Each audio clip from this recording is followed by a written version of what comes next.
Welcome to the Wholehearted Way podcast, brought to you by the Wellspring Group. I'm Nathan King, a longtime volunteer and facilitator with Wellspring, and today I'm joined by Mandy Wellington, Wellspring's operations manager, and Laura Arnold, Wellspring's director of research and development. Our topic for today's conversation is anger.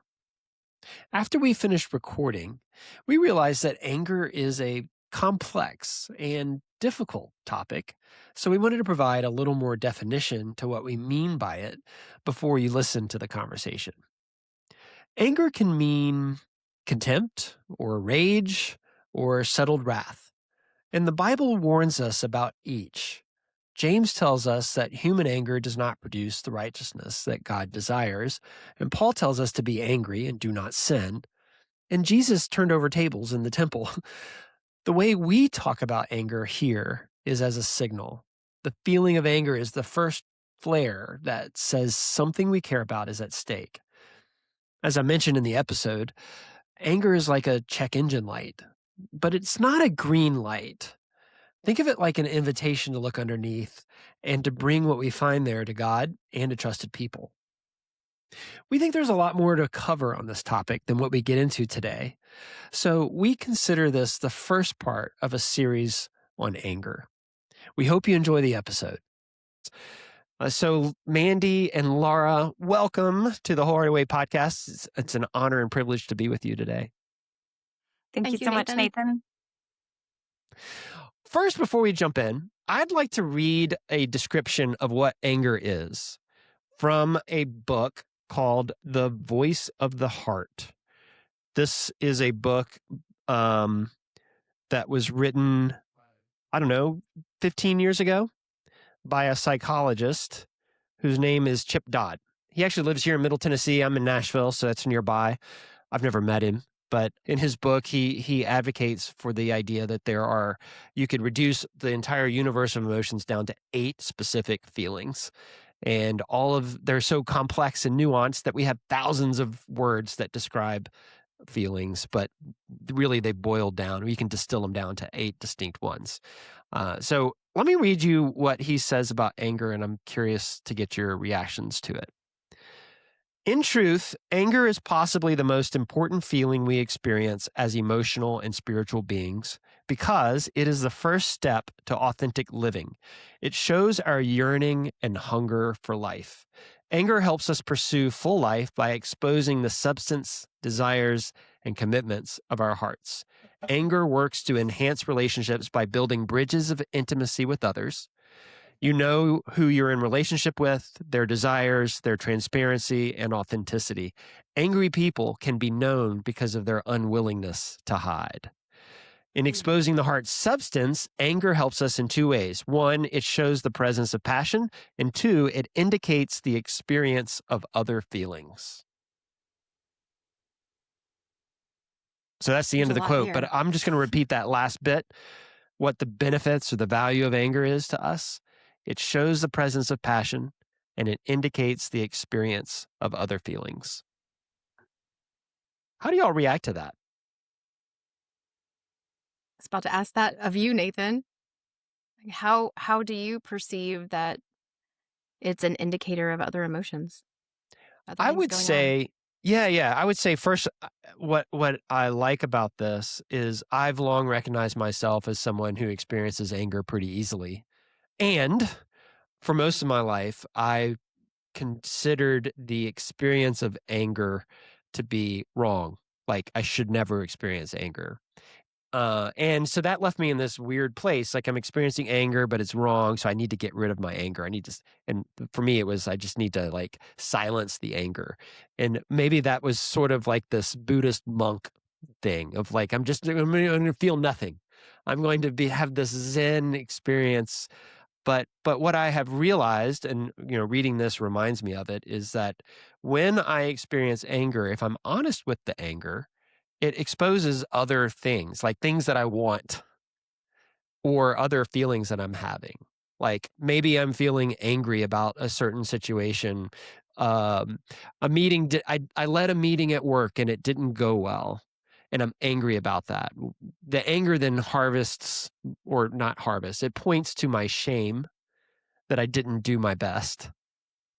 And then it also surfaces the desire that I want to be the type of leader who runs a meeting that is productive and efficient and has good conversation. And if I'm not experiencing my anger, I don't know that I get in touch with that. Hmm. So I find it a very articulate and helpful statement that helps me think about my anger as a constructive feeling.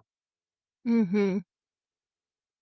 I hear you giving yourself permission to feel this book or whatever this, you know, has given you permission to feel the anger and to explore what other things are behind it. But if you disappear the anger, you say, I'm not allowed to feel this, acknowledge this, then essentially you're disappearing all that's behind it as well. Yeah, that's right. You're becoming numb, or in my case, I'm becoming numb if I disappear the anger, if I silence the anger or turn away from the anger. Mm. This is a helpful framework and one I haven't considered. Laura, is that connecting with you in any particular way? For sure. Growing up, I can think of multiple times when I felt like, well, this is not acceptable to be angry. And so it is an emotion that I have trouble recognizing, and not one that I'm inclined to think, oh, this happened. I'm angry. I go to any other fear, maybe shame, but I don't readily see anger in myself. And so I'm intrigued by this notion that it is almost this doorway into a deeper understanding of my heart. And I want to believe that's true. And I feel myself like my jaw clenching as Mhm. Nathan, you read that passage like, oh, no. So say more Mm. about no. Anger feels messy. It feels dangerous, reckless, mysterious. And to consider that this emotion is healthy, helpful, good, it feels like that can't be. Yeah. Where does that, what makes us, because I think that I resonate with that. That makes me Me think too. of maybe my perception of anger historically. What gives it that reputation?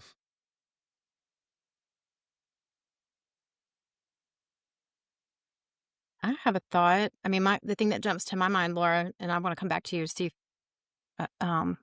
what your answer is to that. It feels so out of control. To me, anger feels not just messy, but volatile and out of control. And I think that there have been ways that anger has been used to manipulate, to control. There have been very um damaging and destructive uses of anger. And so I think it just feels safer to pitch the whole category. Yeah. Yeah. Laura, what do you think? For me, it is one of the strongest emotions I feel. And Mm, so when I hit that sort of energy, or sometimes I express my passion as like the force of 1,000 waterfalls, when I touch anger, it taps into some of that energy that could potentially be unrestrained, but for sure has this driving force that I don't feel with, I don't know, like peace, or maybe not necessarily happiness. And so that's like, I just got on this speedway and I shy away from that volume of passion and energy. I don't really know what to do with it. Laura, I am really like immediately when you said the speedway, it made me think of like race car drivers. Like, you do not go from driving this little, I mean, no offense to anybody that has a Honda, but like these little Pepsi cars. to driving a race car without learning how to harness and manage that kind of power.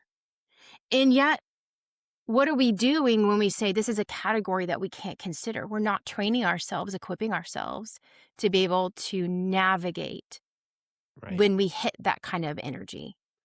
Yeah. And I don't know what resources are even out there that help us learn to become equipped, because I think we've so just said this whole category is wrong. Yeah. Yeah. That's a good point. As I was listening to you talk, Laura, and I like this automobile reference. It reminds me of something I heard a counselor say once, which is that anger functions like a check engine light. It can be the easiest emotion to access because it just flares up, but it points to other things. So if you stop at "I'm angry" and you don't take that further to "what else am I," then it doesn't serve the main benefit that as if you go take it deeper. And maybe that's the exit ramp on this freeway. So if I get to the point where I'm experiencing anger, it's time to exit and understand what else is going on. And if I keep going, maybe things can get out of control. So I think we've all experienced where we've lost control because we were angry. And I'm trying to think about it in adult settings that have consequences, like in a professional setting, being in a meeting with other people, and I get angry about something that's in a meeting.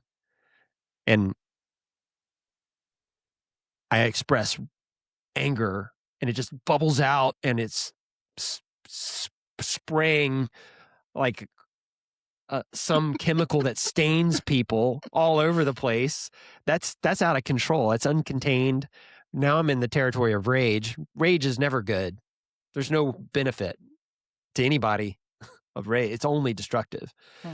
But if I take that anger, I'm like, why am I angry in this meeting? Well, I see this person has just passively aggressively responded to this other person.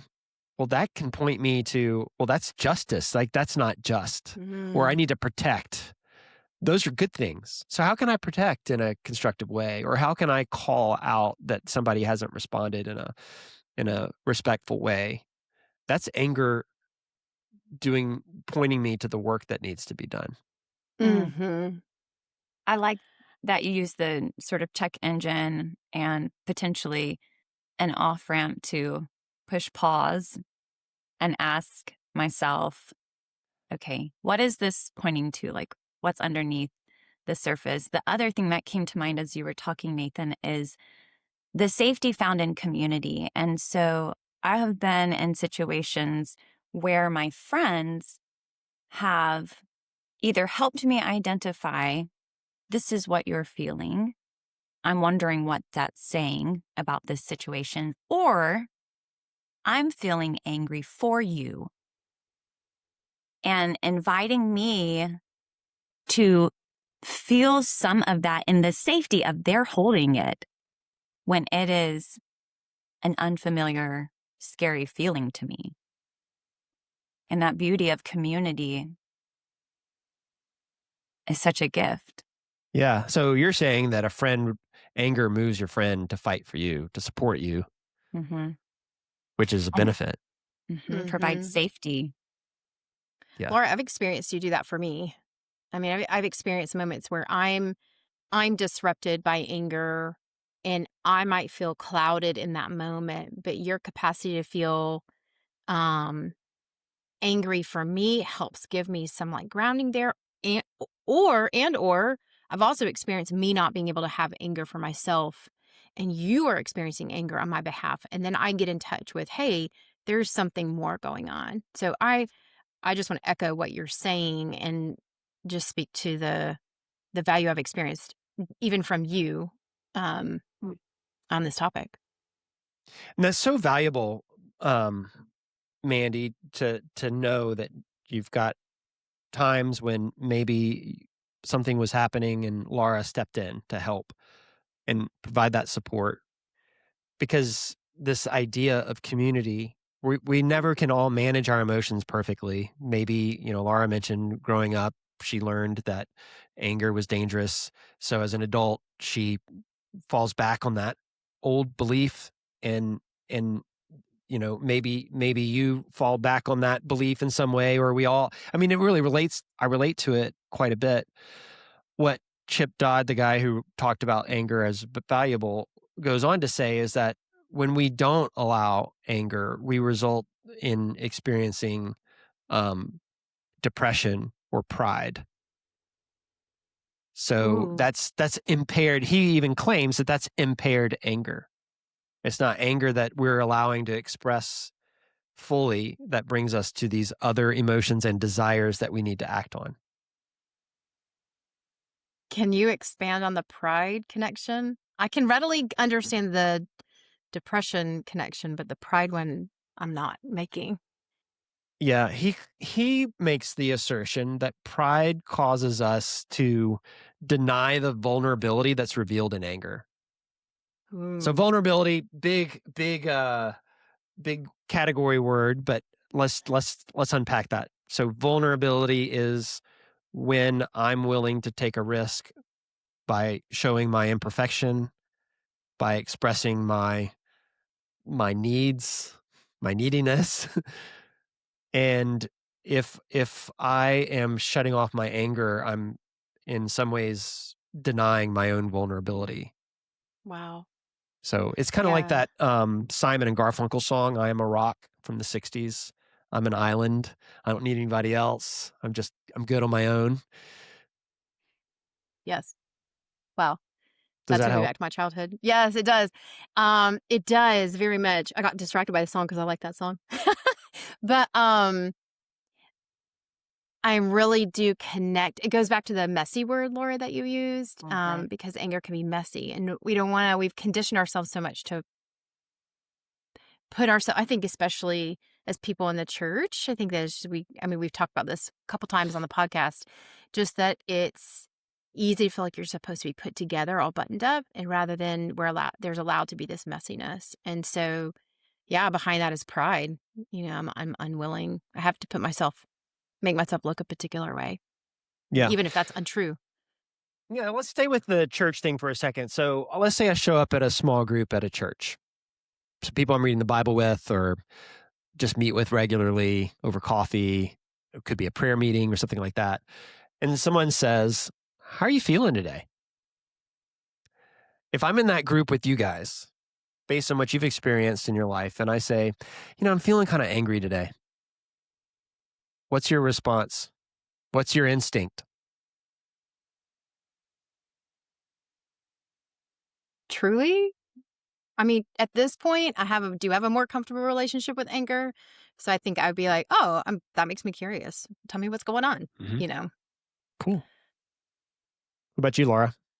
Oh, I could I could feel myself pulling away and knowing rationally to meet you there and to identify like so your vulnerability, invite my vulnerability, identify, hey, I've been angry before. I actually didn't know I was an angry person until I had children.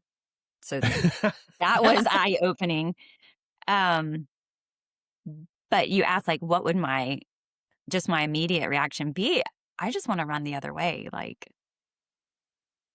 uh, okay, you feel angry, I'm out. Even though rationally I know that's not the right thing. Yeah.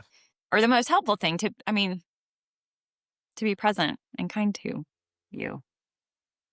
I don't want to get off the anger discussion, but I do want to point. There's something that I think is so beautiful in this, Laura, that I think is so true in the church, and I think we miss it a lot. I've experienced that most people want to show up well in that moment, and I hear that even as you're speaking. Like you want to be able to show up well in that moment, but you don't really know what to do, and you're so uncomfortable, and so emotively you want to flee. Mm-hmm. And so I guess one of my biggest passions is for people to be equipped to engage in some of these conversations, because I think people are so hungry to be met there. And then I think the other half of the equation, people are so long to actually come through in that moment.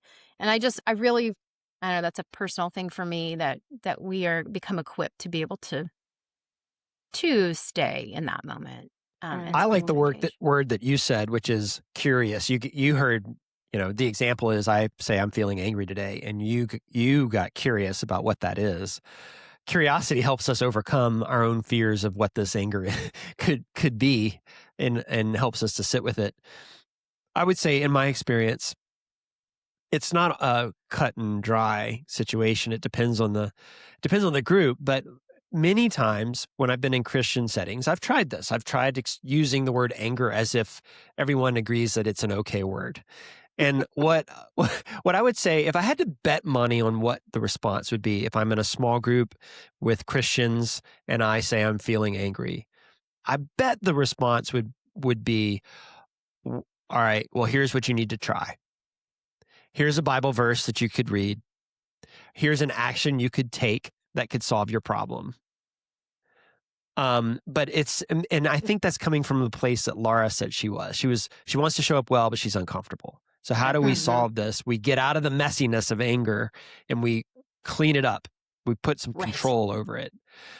But that's if going back to what we were saying earlier, anger points to other things. That doesn't necessarily help me.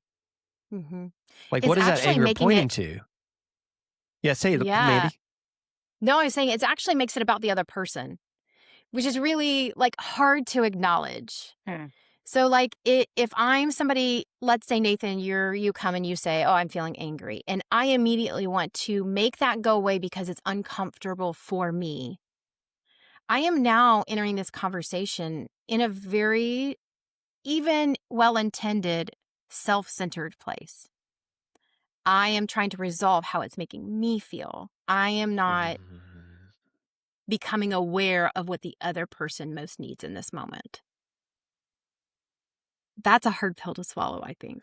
It is a very hard pill. It's very sobering to hear you say that. I hear you say that and I ask myself, how many times have I responded to someone who are bringing up things that are messy to me that I don't want to be in that mess. It's too uncomfortable. So how do I respond in a way that keeps it? If not at a distance, maybe I can help contribute to cleaning it up. I would maybe even go further into. I just keep thinking of Jesus overturning the tables, and it's like this is now no longer like about, hey, Mandy came to the room angry, and there's something behind that we need to like help, like that will help her. This is now about something entirely different. And yet scripture names it as righteous anger. It's like the whole room gets squirmy thinking about like what that means, that Jesus was fully righteous, that there was no wrong in what he did. And yet he's demonstrating. And so it kind of takes me all the way back to the beginning of the conversation. And I like, what is the difference between rage and anger, like that area, and then like the force of 1,000 waterfalls, and what is there something like, is there a quality of anger that gets us to someplace good in that moment? I resonate with justice being a part of that equation, but I don't know if there's more to it than that.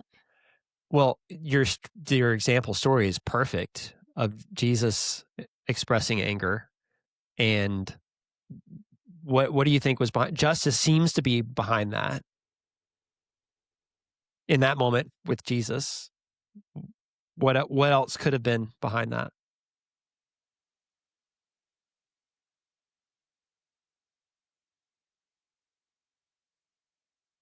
I have a thought. Laura, do you have a thought? Let's hear it. You look like your wheels are turning over there. I don't want to step over you. This is a big topic. Well, okay, so this is my mind merging both the previous conversation about the church and this picture of Jesus turning the tables. And I'll share that about 10 years ago, I was beginning to talk about a wrong that was done to me. And I went to several well-respected people in the church, whom I have a lot of trust in and still have a lot of trust in. But at the time, I went to a number of people and I said, what is righteous anger look like in this situation? Because I thought, I'm in church, I'm asking church leadership What does righteous anger look like in this situation? And almost every single one of them began to address my need to forgive, my need to, right? They were trying to tamp down, right? And I ended up, that was a really, really negative experience. I was trying to genuinely discern what the difference between like a ragey, like unhealthy anger and what there was if there was a righteous anger in this, and how, not just to give myself permission to be angry, but is there something here? And it led me on this whole journey. We'll skip the whole journey, but but what I discovered was I've just really linked the sense of value to, like, how you perceive value is related to this topic.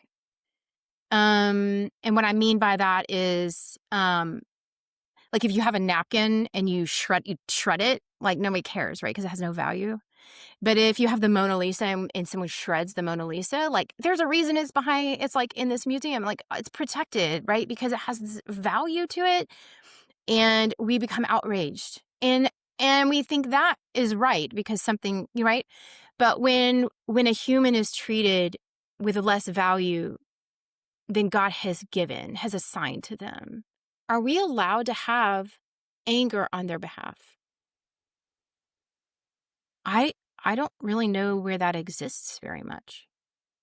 So what you're saying is yes, people have value. If they're treated without value, anger is definitely justified as a part of addressing that. But your lived experience is that anger is frowned upon. My lived experience is that anger is frowned upon, Yeah. that we tamp it down. Yeah, that's a great example. And I felt really sad when you shared that because it just feels wrong to me. Your anger is telling you something, and to shut it off blocks you from that. If someone came to you, now that you've had the experience, you've passed through that valley where you didn't get the right help. If someone came to you and said, "Hey, I'm feeling angry about this situation. Is that right? What do I do with it?" What would you tell them? Truly, I mean, I go back to my answer before. I think it would help them unpack what's behind the anger. Because I think it's important to get to, like, are you angry at yourself? Are you angry at God? Are you like there's so many different directions this could go in. And is it rightly placed or is it not? And so I think there become, and like even for myself, there was like a teasing out of what was just like unhealthy, wanting or grasping after a certain reaction versus a healthy request for something on my behalf. And what was I going to do if I didn't get that? Is it enough that God is angry on my behalf? And actually, it turned out it was enough. So I think if you're going to ask me where I would want to direct people, is honestly, yes, we can ask for it in our community. I hope that we can give that to each other in a right way, in a healthy way. But ultimately, to experience God's anger on your behalf, it does so very much. Yeah. Yeah. That's great. Laura, earlier you mentioned feeling anger. Like you made kind of a humorous remark that we all related to, that knowing having kids has helped you see your own anger. What do you make of that? Well, I would say walking into parenthood, having children, it exposed my love for control, for having things a certain way, for basically everything to be perfect and right at my own doing.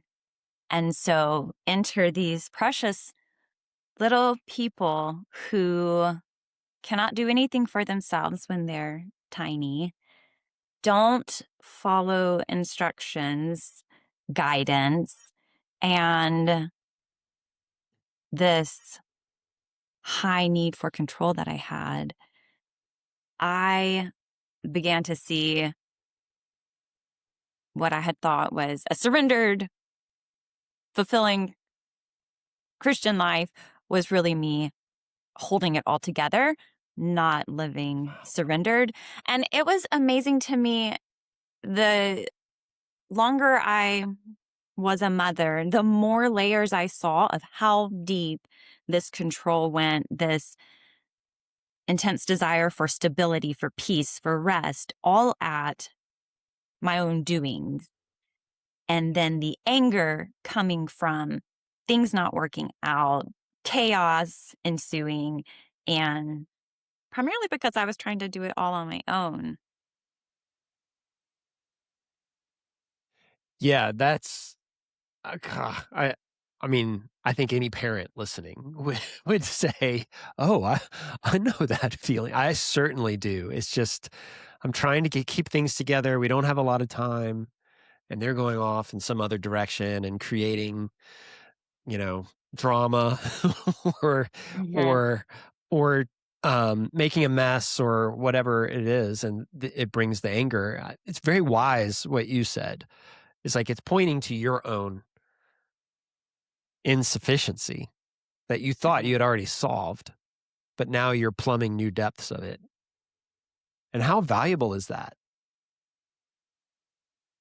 Very valuable, very exposing. And my tendency was to feel the anger, feel the shame, and move on. And it was a pattern over and over and over again. And one day, my son, he was maybe 4. He looked at me while we were having breakfast and he goes, "Why don't you smile much, Mom?" Mm, His grandmother, Gigi, he said, "She's always smiling." And I thought, I am living a testimony in front of my children, and it is telling them something that I don't want communicated. And that rationally, I would say all day long, like, I am filled with the joy of the Lord and I trust God. And my anger was out of control and they were seeing it. wow. Wow. That's so real, Laura. That's so real. So that I was can relate to I wake can up relate to moment, that. a big wake up moment for me to realize this pattern of feeling anger, having an outburst. And I think this would touch more in that unhealthy vein of rage, but not Mhm. pausing enough to say, hey, what's going on? What's really behind this? Feeling the shame and then running to the next thing. That moment with my oldest was a wake up call to Yeah. this cycle has to break. And there's more here. Yeah. And so, what does breaking the cycle look like? So there's an element of, as we talked about, sharing in community and vulnerability and being honest about how out of control my anger was. And in humility, saying, this is an issue. Like, I find myself going to grab a child, and that's out of control. Like, that's concerning because I want to be able to communicate in a loving way, like I said, to have a true testimony of the power of Christ in my life. And that's demonstrating something that I don't want to convey. And so sharing with others and then getting in community. That was a season we had moved to a new town. And so I was not plugged in to a community. I had not been involved with Wellspring. There was a gap of years. I was finishing my education, having children. And so I would say that was a big piece of it. And then honestly, creating a habit of getting back in scripture and being fed by God's Spirit, letting those things in me be exposed, no matter how much I didn't want to see them, but allowing myself to experience Him coming to me in love and addressing what needed to Yeah. be addressed. Mm, Yeah. What I that's so don't hear you saying is, I just need to turn off the anger. Yeah. It was, I need to surface the anger. Uh-huh. And yeah. and that's, yeah, Be that's a honest. really powerful, very powerful example. Thank you for sharing that. You're welcome. Yeah. That's really good. And Nathan, you picking up on that. Just you, Laura, you were bringing it up to your community. You're bringing it in your time with the Lord. You are bringing it to the surface and in healthy ways. That's good. Um, all right. So as we wrap up this conversation about this too hot to handle feeling of anger, what do you take from it? Where do you want to go next in your lives with this topic? What comes up for you? Mm.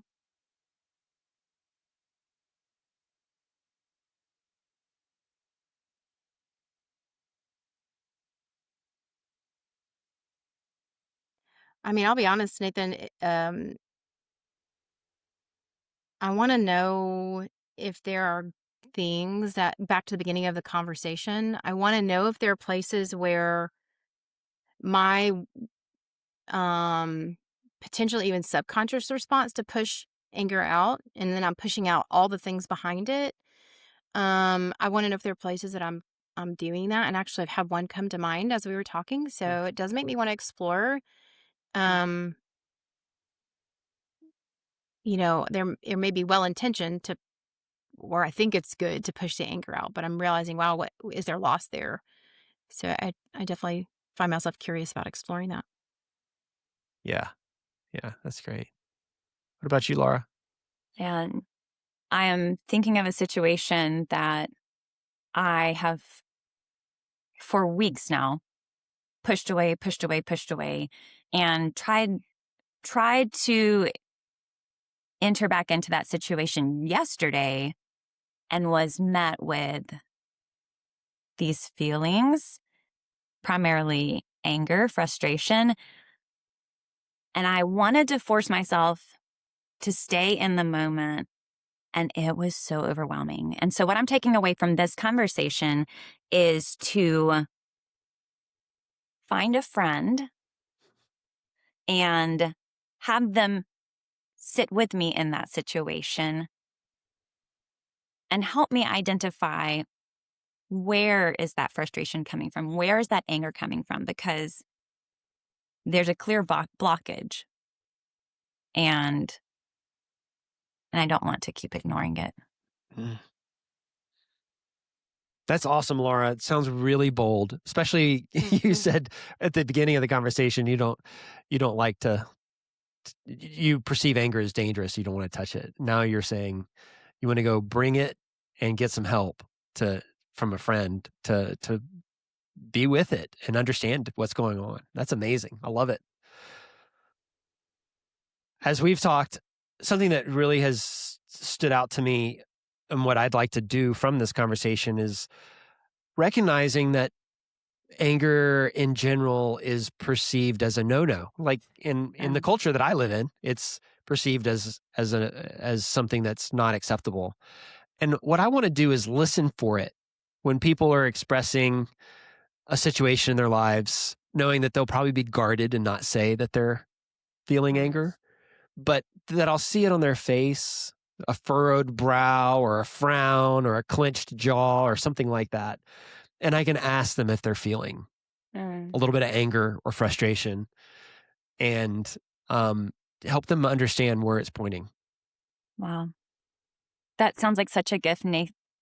And as you're talking, I feel myself feeling such a sense of relief just in this time of us sharing. And I feel hope that what I have been bumping against, this anger, this frustration, it can be helpful. And the way God made me with that speedway, passion, energy inside of me, it can be equipped, facilitated, it can be shaped to be something beautiful and necessary and helpful. And that feels really exciting to me. And I feel such a sense of relief. That's awesome. Well, thank you, Laura, Mandy. It's been great to be with you and to talk about this topic that we don't often bring up. So appreciate the chance to process it a little bit with both of you. Thank you. Yeah, thanks, Nathan. It was different, but very fun. Okay. All right. Well, good seeing y'all. See you next time. All right. Bye. Bye. Bye.